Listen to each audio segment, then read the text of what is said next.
Kung gusto nila mag-file na walang katapusang mga petition nila, na dapat nga pinail nila yan lahat sa basurahan.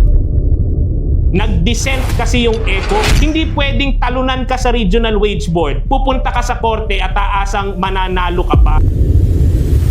At kung seryoso rin yung Malacanang, bakit kasi hindi na lang nila i-certify as urgent yung 200 pesos na legislated wage increase? Kung merong political will yung ating mga senador, dapat may political will din yung ating mga members of Congress sa House of Representatives na hindi lang magpasa ng resolusyon, kundi ipasa yung 200 pesos legislated wage increase. Nagkasuhan na nga, naggagayahan pa.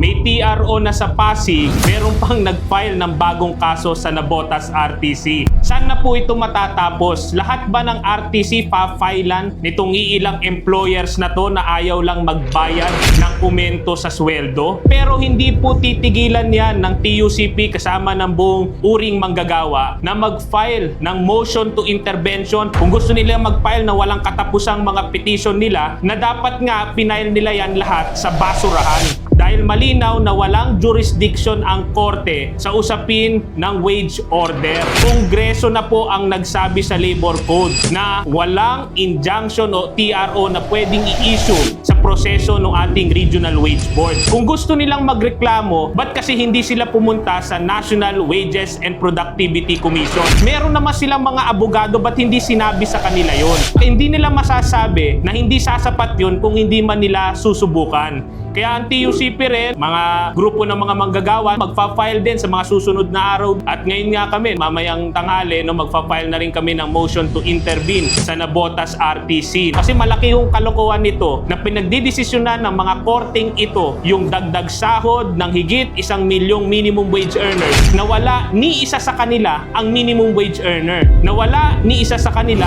ay manggagawa at ordinaryong Pilipino. Gayun din, batid natin na baka kumalat na ito. Kung nangyayari ito sa isang region lang, may 2 kaso na, paano pa sa 16 to 17 other regions natin na wala pang aumento sa sweldo ngayon? Definitely, may mga magpapasikat din dyan ng mga employers na magpa-file ng petition kontra sa wage order. Kaya nag-file na rin ang TUCP ng House Resolution na inaatasan hindi lamang yung dole na wala na yatang ibang masabi si Secretary Tolentino kundi pakalmahin tayo. Makakalma ka ba kung ang Secretary of Labor mo sinasabi lang, kalma lang kayo? At inaatasan din yung DTI at DepEd. Hindi sila pwedeng maghugas ng kamay dito. Sila mismo yung nakapirma dun sa 85 na wage increase na dapat depensa nila tong implementation ng wage order at siguraduhin na lahat ng mga regional wage boards kung saan sila ang chair at vice chair ay tuloy sa pagtataas ng sahod ng mga kababayan natin na mga nasa region at probinsya.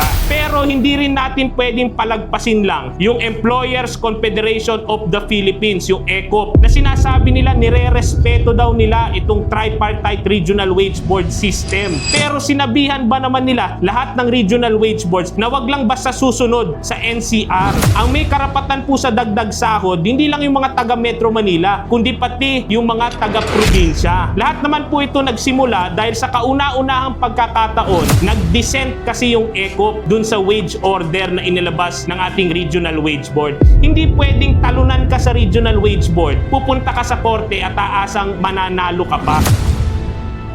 At kung seryoso rin yung Malacanang na walang katapusan yung press conference ni Auntie Claire na sinasabi niyang dedepensahan daw ng Pangulo itong wage order hanggang dulo, bakit kasi hindi na lang nila i-certify as urgent yung 200 pesos na legislated wage increase para mataas ang sahod hindi lang ng Metro Manila kundi ng buong bansa? Kung merong political will yung ating mga senador, dapat may political will din yung ating mga members of Congress sa House of Representatives na hindi lang magpasa ng resolusyon kundi ipasa yung 200 pesos legislated wage increase na pinako no less than ni House Committee on Labor Chair Jolo Revilla na magkakaroon ng hearing after ng SONA. Ilang linggo na po ang nakalipas ng SONA, wala pa ring hearing sa legislated wage increase. Kung meron po tayong political will na ipagtanggol yung 85 pesos sa Metro Manila, dapat mas malaki ang political will natin para ipaglaban yung 200 pesos wage hike sa buong bansa.